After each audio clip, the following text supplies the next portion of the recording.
Hi everyone. The reason I'm not with you is that I heard there's a flu going around. So stay healthy. Also, they told me that if I came in by video, I would appear 3 times around the room. So I thought this was better for more exposure. My chapter in this book relates, you might argue, to a case of ancient rite skilling. And it's worth, I'll tell the story briefly. This is not my story. It appears twice in our classic Midrashic literature. And it relates to a man called Rabbi Elazar Chizma. And it purports to tell the story of how Elazar Chizma got his name.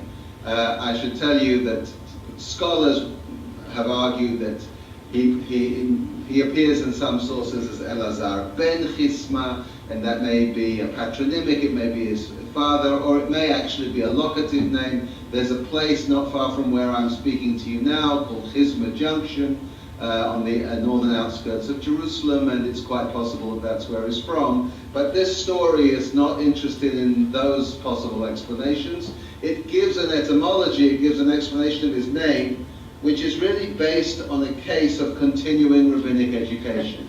And what I'll do with my minutes, if it's okay, is I'll tell you the story, and I will perhaps make a couple of reflections which are in conversation with what we've heard from Daniel Barak, and maybe will inform the discussion more widely. So here's first of all the story. There's nothing quite like doing Aramaic without the text available on a video call. It's just perfect educationally. But we'll try the best we can. Rabbi Elazar Azar Lechadatar. Let's tell the story not in Aramaic but in English. Rabbi Elazar went to a certain place. The context of this discussion relates to people who know what to do in certain ritual situations. Whether you know what to say, for example, in a house of mourning, okay? Or whether you know how to say the appropriate blessings for Birkat HaMazon or whatever it might be. And this is considered, by the way, this is an ancient Eretz Yisrael text.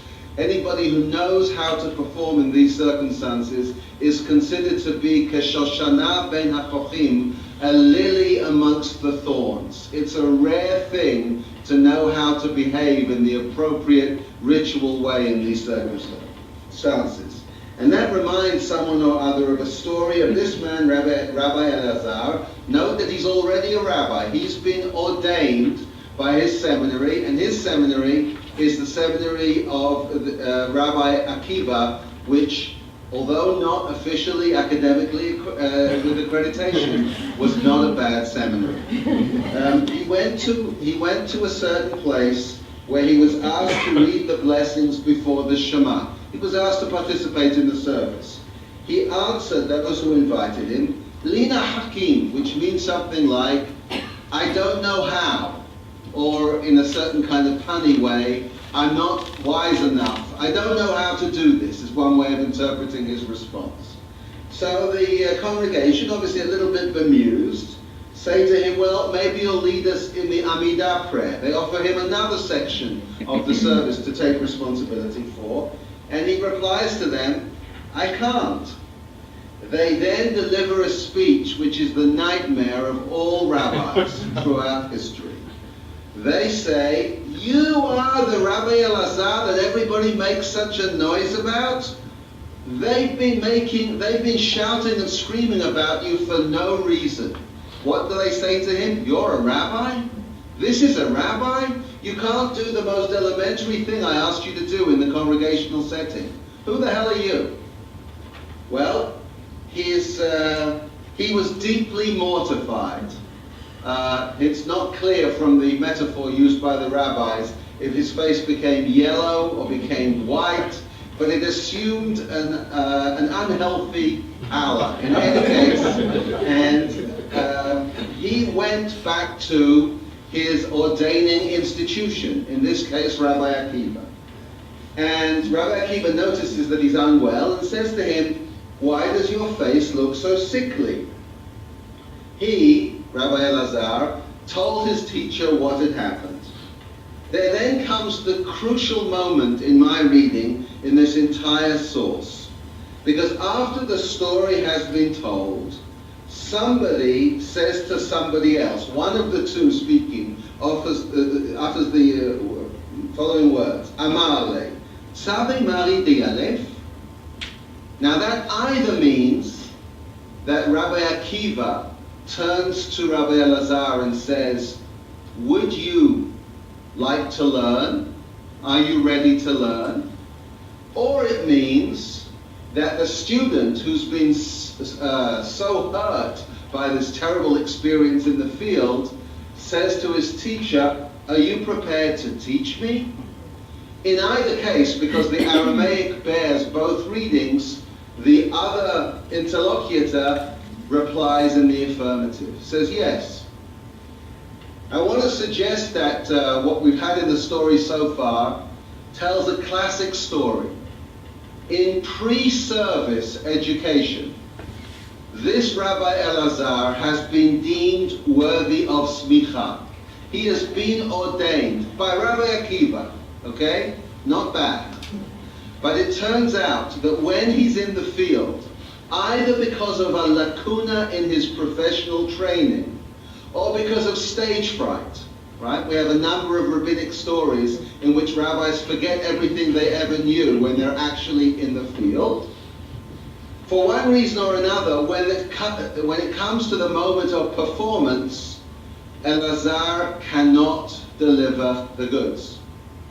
He then sees in his mother institution, or in this case the rabbi who trained him, sees that institution as an address to go back and reflect upon, not just to nurse a wounded ego, but to work out what needs to happen now so that I can actually face this situation. And there is, in the manner of these things, a kind of a happy ending, because as the story continues, he consented and they learned together, or he taught him. After some time, he, Rabbi Elazar, returned to the same place, the unnamed Congregation X. They invited him to say the blessings before the Shema. He did so. They asked him to lead the Amidah prayer. He did. They thereupon said, and it sounds better, like so many things, it sounds better in Aramaic, Amrin, Itchasim Rabbi Elazar. They said, this Rabbi Elazar has gone through a process of chasima, who hitchasem, we would say in modern Hebrew. Now, what on earth does that mean? Well, it's a word that bears all kinds of semantic possibilities. It may mean that he's now become stronger, more resilient in the face of criticism. By the way, without putting too much politics into this, checkpoints in contemporary Israel are machsomim. It's the same word. Barriers which are designed to create distance, if you like. Okay? In this sense, the title given Rabbi Elazar by the congregation is not an unalloyed compliment. They're saying he's got much stronger, but I suppose they're also saying there's a certain distance. Now he's a smarty pants rabbi who knows how to behave in these various situations. The word also has, apparently in its rabbinic context, the notion of a tool or an instrument which goes through its final stage of being prepared. In any case, it is the congregation which gives Rabbi Elazar not his smicha that he got from his ordaining institution, but his identity as a rabbi, his title, if you like. The Korin le Rabbi Elazar Chisma. And there's a great added note to the story, which is a direct curricular note. And then I promise you I'll stop telling you about the Midrash and reflect on it for just a moment. It says at the end that Rabbi Jonah, who's a sage living considerably after Rabbi Elazar, who's talked about in this story, used to teach his disciples the bridegroom's blessing and the mourner's blessing. These are considered to be essential life cycle skills. Why? Amar Yahavun Gavrin Bekol Milah, which in a gendered, pre-feminist reading would have to say something like, so they can be real men in any situation. But where we would want to say, he's saying to them, I, Rabbi Jonah, because of horror stories like the one I've just heard, my response is to preload all of this knowledge so that my rabbis will be ready for anything. Now, in a sense, there's a conversation between the article that Barak and Daniel have written, which uses language of social science and tries to read the contemporary scene, and the article that I've written, which is based in uses a different genre and has a different orientation, because they're both dealing with this question of the match and the mismatch between what I get as a rabbinical student pre-service on the way and what I need when I'm out in the field. Now I'm for Acre, a poacher turned gamekeeper. I do pre-service mainly. That's my main activity. I spend a lot of my time and energy thinking about the curriculum that a school like ours, in fact not a school like ours, but our school, has to, what's the best curriculum, what's the best use of the valuable and limited time we have with our students as we send them out, like Rabbi Akiva does, out into the world. And I want to tell you that the Acre conversation, the continuing rabbinic education conversation, is crucial for people like me thinking about pre-service. Not only because our school and other institutions are thinking more and more about how we are a relevant presence in the area of continuing rabbinic education. I know that, although I can't see her right now, I know that Debbie Prince is in the room, and I don't know whether Elliot Kleiman's also in the room, but we, okay, I just had the sense that he was in the room. So we as an institution are involved programmatically in beefing up, if you like, our activities in this regard, but also thinking back to the pre-service component. Our job is precisely to think, how do we prepare our students for a reality which we cannot predict, but which we know will be full of change, will be marinated in change. That's the only constant of which we can be sure. And I coined an expression, 60-year curriculum, which did make some of our budget people a little bit nervous, I have to say. But and according to latest longevity predictions, it's a bit too modest. But the idea is, we do need to think not how is a curriculum for the 5 years, which, contrary to what Daniel and Barak would like, the 5 long years that we take to educate our students, but in fact the decades which are to follow, in which they have to take the pre-smicha skills out into the world and be in conversation with a changing and complex reality.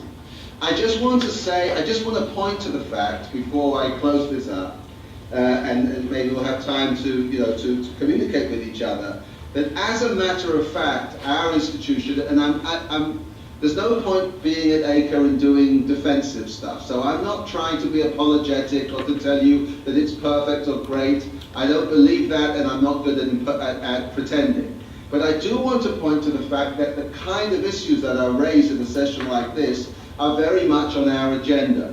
So we are using the good offices of social scientists in our institution and outside it. In our institution, folks like Stephen Cohen and, for that matter, Bruce Phillips, but also we've commissioned the Cohen Center at Brandeis to help us think about the changing face of the rabbinate in the light of the Pew material and other such data, to help us imagine what rabbinic education, rabbinic placement looks like. Some of the things mentioned in the article that you'll read by Barak and Daniel talk about interesting models, what would happen in the future. They suggest this, and it's a fascinating prospect. If a number of congregations hire a number of rabbis with specialities, or specialties, as you say in your language, which would which would serve, so rather than have the one kolboinik or a number of rabbis who are meant to be,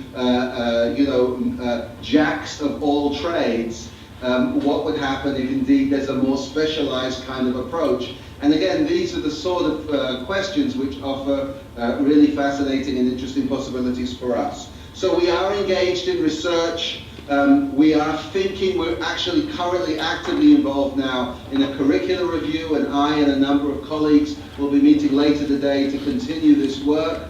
And there's stuff that's being produced. My colleagues Jan Katsu and Sam Joseph have just written an article, which you can see on the philanthropy, what's it called? The philanthropy site.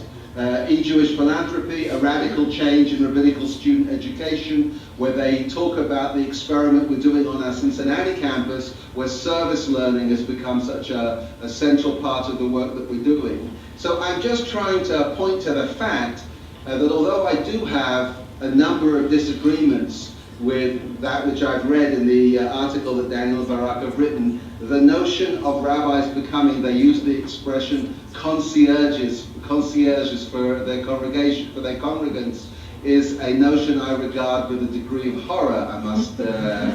Okay,